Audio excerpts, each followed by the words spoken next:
जय श्री राम, जय बजरंगबली, जय कष्टभंजन देव, पवन पुत्र अंजनी सूत हनुमानजी महाराजनी जय। कलयुगना सौथी प्रभावशाળી અને જાગતા દેવ શ્રી હનુમાનજી મહારાજના જન્મોત્સવની સૌને લાખો લાખો શુભેચ્છાઓ અને વંદન। શ્રી હનુમાનજીની અદ્વૈત અને અદ્ભુત કઠોર ભક્તિના કારણે તેમને અષ્ટનિધિ અને નવ સિદ્ધિનું વરદાન પ્રાપ્ત થયું હતું। હનુમાનજી અત્યંત શક્તિશાળી અને કૃપાળુ છે। તેમની ઉપાસના તરત ફળદાયી છે। શ્રી હનુમાનજીને બાળપણમાં શ્રાપ મળવાથી તેમની શક્તિઓ વિસ્મૃત થઈ ગઈ હતી, પરંતુ જ્યારે સીતાજીની શોધમાં સમુદ્રની પેલે પાર લંકામાં જવાનું થયું ત્યારે જામવતજી છે હનુમાનની શક્તિને યાદ કરાવે છે।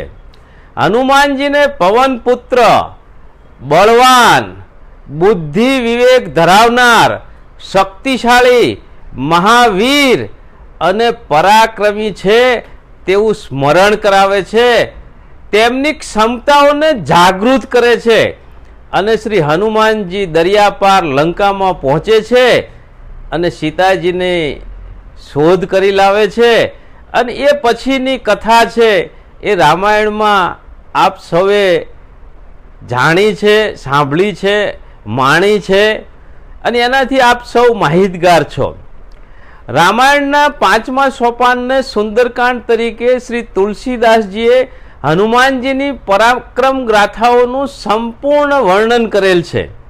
શ્રી રામ ભક્તો હનુમાનજીની યશ ગાથાથી સુપેરે વાકેફ છે। શ્રી હનુમાનજીની ભક્તિમાં અનેરી શક્તિ છે। હનુમાનજીને જાગૃત કરવા, તેમના આશીર્વાદ પ્રાપ્ત કરવા આ મહાવીરને કાકલુદી કે લાચારી કે નમાલી વાતો બિલકુલ પસંદ નથી। હનુમાનજીની કૃપા પ્રાપ્ત કરવા તેમની શક્તિને લલકારવી પડે છે। વીર વીર મહાવીર, सूखी नदी में चलावे नीर, भूखे को खिलावे खीर, नंगे को पहनावे चीर, तब जानू मैं सच्चा वीर, वीर वीर महावीर। આજે હનુમાનજી મહોત્સવમાં હનુમાન મંદિરોમાં હનુમાન ચાલીસાના પાઠ, સુંદરકાંડના પાઠ, હવન, આરતી, દાન, તપ ના ખૂબ આયોજનો થશે અને એનો ખૂબ મોટો મહિમા છે।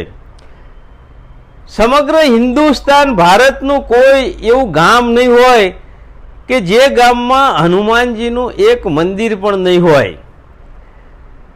રામ ભક્ત શ્રી હનુમાનજી સર્વવ્યાપી, સર્વમંગલકારી અને સનાતન હિન્દુઓના હૃદયમાં બિરાજમાન છે। સૌ સાથે મળી હનુમાન મહોત્સવની શુભેચ્છાઓ વ્યક્ત કરીએ અને શ્રી અંજની સૂત શ્રી પવન પુત્ર હનુમાનજીને વંદન કરી પ્રાર્થના કરીએ કે આપની કૃપા દ્રષ્ટિ, આશીર્વાદ તમામ રામ ભક્તો ઉપર સદૈવ હંમેશા રહે। શ્રી હનુમાનજી મહારાજની જય। પવન તનય સંકટ હરણ, મંગલ મૂર્તિ રૂપ, राम लखन सीता सहित हृदय बसो सुरभूप, सियावर रामचंद्र की जय।